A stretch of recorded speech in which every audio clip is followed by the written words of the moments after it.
Ya halo guys, salam bawang. Kembali lagi di ulasan Oregairus season 3 dan sekarang kita masuk di pembahasan episode 10. Ada dua adegan kunci di episode kali ini. Yang pertama, adegan Haruno yang mulai menampakkan motifnya, dan yang kedua, Hiratsuka Sensei dengan nasihatnya.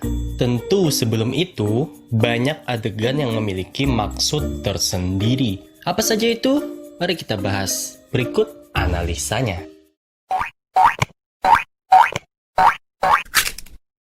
Bonyu Otaku. Adegan dibuka dengan Iroha yang mengkoordinir dan membagi tugas panitia prom. Hachiman kebagian bertugas di bagian suara bersama Iroha. Nah, ada bagian menarik pada adegan lagu opening di episode ini, di mana setelah Yukino yang mengenakan gaun berwarna putih menoleh ke arah langit, pemandangan berganti menjadi langit cerah dari luar jendela yang dihiasi kelopak-kelopak bunga sakura yang berterbangan. Kemudian setelah itu, Yukino yang menoleh ke jendela pun berbalik ke arah sudut pandang kamera. Perubahan adegan di bagian Yukino tersebut tentu memiliki maksud tersendiri. Ini mungkin sebuah pertanda drama ini telah mendekati klimaks. Perasaan Yukino disimbolkan dengan bunga sakura tersebut. Yukino yang hatinya telah tergerak menatap balik seseorang yang memandangnya dari sudut kamera. Yukino bilang bahwa mereka akan berkomunikasi menggunakan headset dan itu mengingatkan Hachiman pada event saat festival budaya. Terjadi perbincangan antara Hachiman dan Yukino. Di sini Yukino bilang bahwa Iroha sangat bergantung pada Hachiman. Yukino sepertinya bisa membaca bahwa Iroha memiliki ketertarikan yang besar terhadap Hachiman. Sampai-sampai Yukino yakin kalau Iroha tidak akan melepaskan Hachiman begitu saja. Cemburu? Ya gimana ya, Hachiman ini semacam sulit untuk menolak permintaan bantuan dari Iroha. Makanya di episode 7, Yui bilang bahwa Hachiman ini lemah terhadap Iroha. Jadi posisinya Iroha senang meminta tolong kepada Hachiman, dan Hachiman senang menolong Iroha. Apakah hubungan di antara mereka berdua akan sekedar menjadi majikan pembantu Zon? Atau lebih? Iroha bilang akhirnya Hachiman dan Yukino tidak perlu penerjemah atau pihak ketiga lagi untuk berkomunikasi, seperti yang terjadi di episode 9. Kemudian, jika kita cermati, celutukan penolakan dari Iroha semakin halus dan menjurus ke habis ini selesai ntar tembak aku ya, senpai. Ketika awal-awal celutukan penolakan ini keluar, kalimat Iroha menyatakan penolakan mentah-mentah semacam gak mungkin aku nerima kamu. Semakin jalan ke tengah, pola kalimatnya mulai berubah menjadi entar coba lagi ya, siapa tahu aku terima. Terus yang terbaru malah ada kode lampu hijau yang tersirat di kalimatnya. Nice try, Iroha. Kemudian Iroha menanyakan pada Hachiman mengenai apakah akan melanjutkan aktivitas klub relawan ke depannya. Hachiman bilang klub relawan akan berakhir, sehingga dia tidak memiliki alasan untuk membantu lagi. Inti dari pertanyaan Iroha sih, Hachiman mau tidak membantu dia lagi seperti sebelum-sebelumnya. Iroha sudah tahu kalau Hachiman adalah tipe yang selalu memikirkan alasan logis untuk bergerak, maka dari itu Iroha berniat untuk memberikan Hachiman alasan seperti menjadikannya anggota OSIS. Nampaknya mereka akan tetap berhubungan untuk kedepannya. Oke, selamat berjuang, Iroha-chan.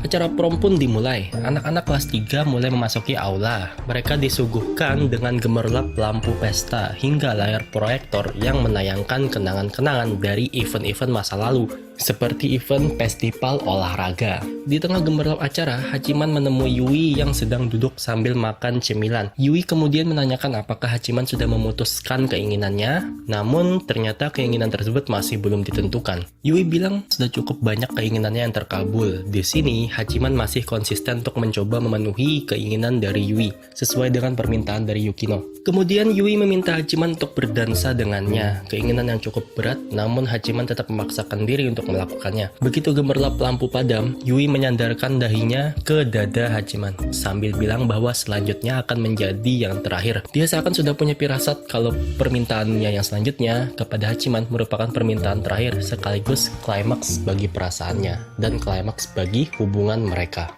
Menjelang penutupan acara prom, kembali terjadi perbincangan kecil antara Hachiman dan Yukino. Di sini Yukino kembali mengingatkan agar Hachiman mengabulkan keinginan Yui. Tentu Yukino sudah punya perkiraan akan apa yang Yui inginkan. Makanya dia kembali bilang, mari kita akhiri semua ini.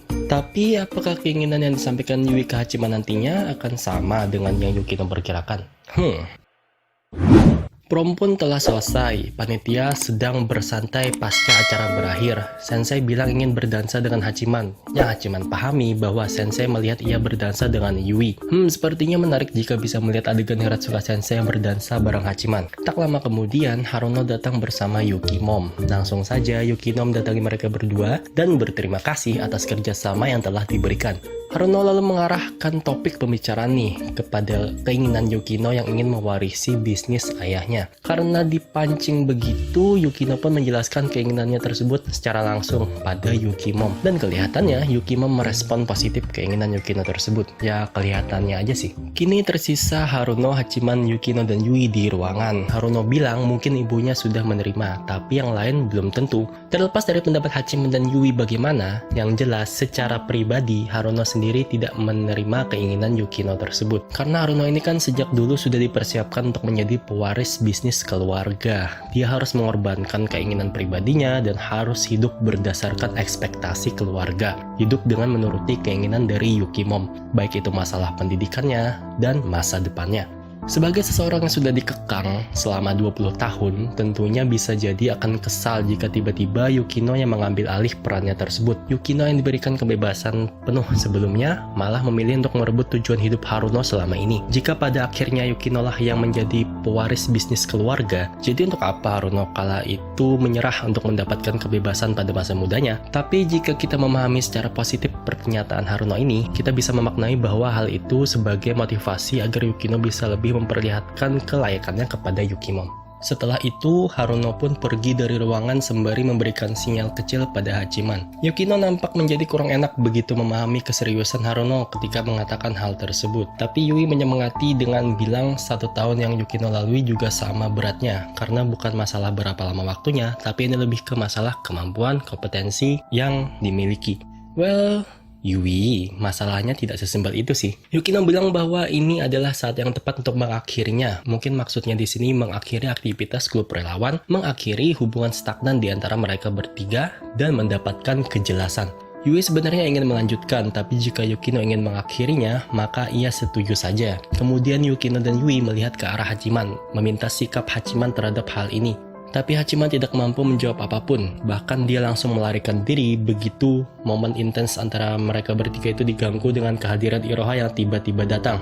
Ini bisa jadi sebuah simbolis. Untuk mengakhiri drama ini, yang diperlukan hanyalah jawaban tegas dan jelas dari Hachiman. Sikap Hachiman yang pelin-pelan, takut memutuskan, melarikan diri dengan alasan-alasan yang dilogis-logiskan, itulah yang membuat drama ini terus berlanjut. Karena ini pertama kalinya Hachiman mengalami kondisi seperti ini. Kondisi terjebak di cinta segitiga, kondisi yang memungkinkannya menyakiti seseorang yang berharga jika memutuskan untuk jujur. Makanya dia menjadi bingung harus melakukan apa. Hachiman yang sekarang bukanlah Hachiman yang dulu. Karakternya, pemikirannya, sudut pandangnya, dan perasaannya pun telah berkembang. Di tengah lorong yang dihiasi cahaya rembulan, Yukino mengejar Hachiman yang melarikan diri dan memegangi lengan bajunya dengan erat. Yukino menyampaikan rasa terima kasihnya atas bantuan Hachiman selama ini. Ia akan mencoba menjadi independen, mengatasi masalah sendiri tanpa bantuan Hachiman lagi. Jadi ini semacam salam perpisahan. Tapi dari gelagatnya, Yukino seakan masih belum sepenuhnya rela melepaskan kepergian Hachiman. Hal itu terlihat dari cengkeramannya yang kian erat begitu Hachiman mau beranjak pergi.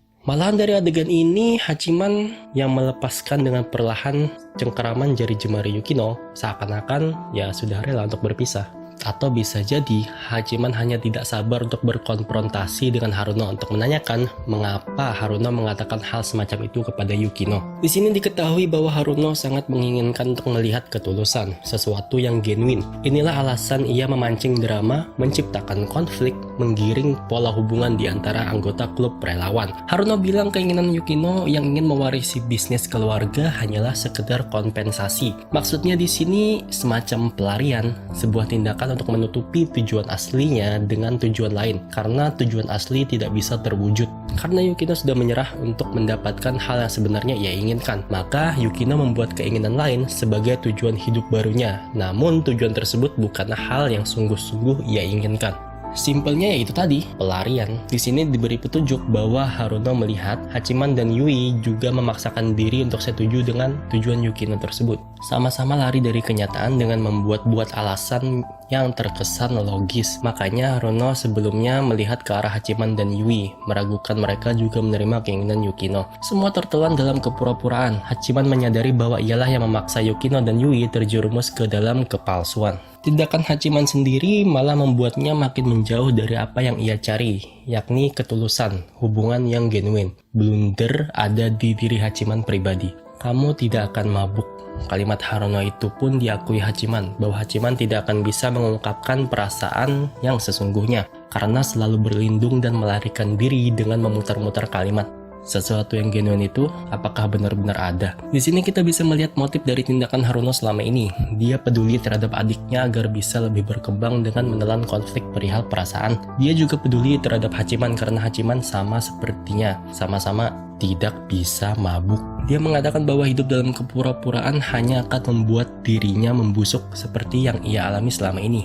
Adegan ini merupakan dorongan besar bagi Hachiman agar menyelesaikan permasalahan dengan benar. Jangan mengulangi kesalahan yang sama. Jangan membiarkan kesalahan yang kita ketahui bahwa itu salah untuk terus berlanjut. Semua bom yang seringkali ditanamkan Haruno kepada anggota klub relawan itu tidak lain untuk membimbing mereka menuju hubungan yang genuine, untuk memancing mereka jujur satu sama lain, untuk membuat mereka berkembang seiring konflik perasaan yang terjadi. Peran Haruno adalah memberikan dorongan dari sisi yang kelihatannya negatif, sedangkan peran Hiratsuka Sensei ada pada dorongan di sisi yang positif. Setelah ditampar kepahitan oleh Haruno, sekarang giliran Hiratsuka Sensei yang membantu bangkit dengan kalimat motivasinya. Hiratsuka Sensei mendatangi Hachiman dan mengantarkannya untuk pulang ke rumah. Sebelum itu, mereka mampir dulu ke game center. Hiratsuka Sensei nampaknya jago bermain baseball. Di sini, Hiratsuka Sensei kembali menyampaikan nasihatnya. Sensei memberikan pandangannya bahwa hubungan antar anggota klub relawan bukanlah kodependensi. Perasaan manusia tidak sesederhana itu untuk digambarkan dengan hanya satu kata saja. Intinya, jangan hanya terpaku pada satu kata saja sehingga membuang pilihan kata yang lain.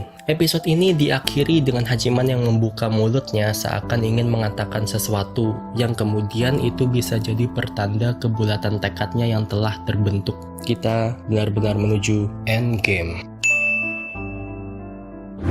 Di review episode berikutnya, diperlihatkan Hachiman yang kembali meminum Max Coffee-nya saat ngobrol berduaan dengan Yui di taman. Minuman itu pertanda mood Hachiman sudah kembali ke jalan yang benar. Kemudian Hachiman yang kembali berkonfrontasi dengan Yukimom di ruang pertemuan. Lalu Iroha yang terlihat kesal dengan memukul-mukul permukaan meja. Sampai adegan di mana Hachiman yang mendorong sepedanya dan berjalan berduaan dengan Yukino di malam hari. Monolog Hiratsuka Sensei begitu mengena di preview ini, di mana dia bilang bahwa ini akan menjadi pelajaran terakhirnya untuk Hachiman, pertanda drama mendekati klimaks. Siap-siap untuk disuguhkan perasaan campur aduk pain and healing in one episode. Judul episode berikutnya pun juga sangat puitis. Perasaan itu bisa tersampaikan hanya dengan sentuhan hangat. Kira-kira apa yang bakal terjadi di episode 11? Jujur nih, aku sangat excited banget sama episode berikutnya. Jadi, pantengin terus channel Born Otaku. Sampai berjumpa di pembahasan episode yang selanjutnya. Goodbye.